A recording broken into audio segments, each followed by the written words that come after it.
From the Opelka Studios in Oklahoma City, you're watching The Press Row. I'm Jenny Carlson here with Barry Trammell, and we're brought to you by Papa John's Pizza. Go online right now and order your pizza at papajohns.com. We're going inbox right now, Barry, into your email questions answered here on video. Let's start with Joel. He says, was the Broncos' poor play in the Super Bowl entirely because of Seattle's defense, or did they just play poorly such that even a mediocre defense would have fared just as well? Well, this is actually a great philosophical question, and it's one I think a lot of fans get off track on. The Broncos played poorly because they were going up against a bunch of rattlesnakes. That Seattle defense does not let you play well. That's the whole point of defense. Getting Peyton Manning off his rhythm, pressuring Peyton Manning, not letting the receivers get open deep, covering the small stuff. Let the Bronco receivers, Thomas and Welker and those guys, come across on short passes and then knock the snot out of them.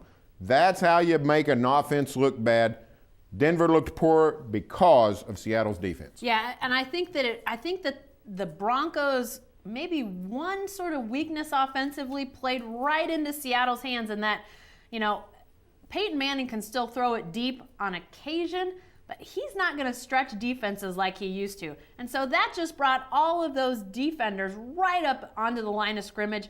The underneath stuff that is so good, that he's so good at picking apart defenses at, those guys just hounded the Welkers and the Thomases and didn't ever let them get anything, like you said, unless they caught it and then got absolutely obliterated. So that really combined to make it a tough night. It's why you saw Peyton Manning look to struggle so much. They just couldn't get anything going, and that Seattle defense was the reason why. All right, question from Tom in the inbox says, since the NCAA determined USC and Pete Carroll cheated and the BCS took their national championship away, does this not take away Carroll's achievement as a head coach with a college national championship and a Super Bowl win? Obviously, only 3 coaches have done it. That includes Pete Carroll.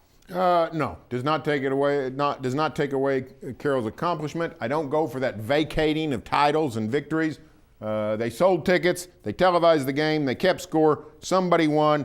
Oklahoma walked away sad, USC walked away jubilant, and nobody's mood has changed just because the Trojans went on probation. Is it unfortunate? Yes. Do you want to fix it? Here's how you fix it. You enforce before it happens. You can't go back and change the record in sports. So Pete Carroll still ranks with Switzer and Jimmy Johnson. He did win a national title. He did win a Super Bowl. He's in there with them. Yeah, I agree. I put him in there as well, but it's an interesting point. When you start talking about vacated, what does it all mean for the history books? The history books currently say no championship for USC under Pete Carroll, but clearly I saw it, you saw it, the Sooners saw it. I mean, it was pretty obvious what happened that night in Miami. So I think it's pretty clear that USC had a great team. Yes, there was some cheating involved, but you got to give it up to Pete Carroll. And you know what? Frankly, I'm kind of glad he won the Super Bowl. He's more of a happy-go-lucky type of guy in his personality, and lots of times you don't see that in the NFL. He's a heck of a coach, but he's got a good personality, and it works. His guys played hard for him. I was kind of glad to see him win that Super Bowl. All right, back to the inbox from Dub. He says, if Marcus Smart wants to know how to handle being roughed up in games, then he should watch some games of Blake Griffin in his last season at OU. We saw him get flipped and tossed and all sorts of things. It's a great point. Both these guys were going to be high draft picks. Both came back for their sophomore years, much to the joy of OU and OSU fans. But both got roughed up to some degree in their sophomore years. Now, I will say this. In both cases, they give as good as they get. They're not out there in tutus just getting bombarded, by the German blitzkrieg. Tutus, now that'd be fun, though. They are throwing elbows and they're ramming shoulders and they're delivering blows themselves. Let's not pretend that Marcus Smart and Blake Griffin were not very aggressive physical players. But they are getting beat up, on the other hand, to some degree. I think that just goes with the game. Here's what happens. If you can't really match up somebody in talent, you've got to match up in other ways. And physicality is a way most teams at least can give it a try. Yeah, definitely so. And I think this is a great point, because you can sense some frustration in Marcus Smart, and you know that Blake Griffin was frustrated by the physical nature that the game took on for him that second year at OU, and he just attacked it like it wasn't even happening. It was sort of Steven Adams. Now we see Steven Adams taking elbows to the face and just walking away. That's sort of what we saw out of Blake Griffin. maybe, Marcus Smart could use a lesson, but it's got to be hard because you are getting beat up out there. It's got to be tough. All right, back to the inbox one last time from Gene. He says, it's a shame that Scott Brooks did not let Kevin Durant get 30 points against the Nets to keep the record intact, his streak of 30-point games. I know he does not care, but Oklahoma City and his fans do.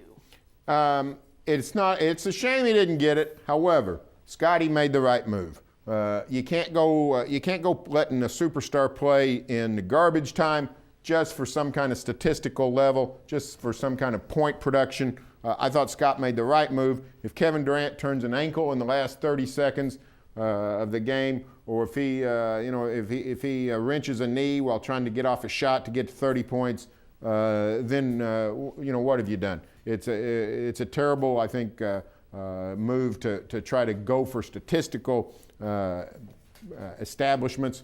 It's just it's not worth it. It'd been fun if he could have kept the record going, but the truth of the matter is, Oklahoma City, the franchise, really does not care. He's not going to break Wilt Chamberlain's record. Wilt had about 6 million straight 30-point games, so it's not like you're only talking about a certain era anyway. So I thought it was fine. Well, and if you're a fan of Oklahoma City, if you're a fan of the Thunder and a fan of Kevin Durant, you know this is what they do. They don't pull stuff like reinserting Kevin Durant in a blowout game.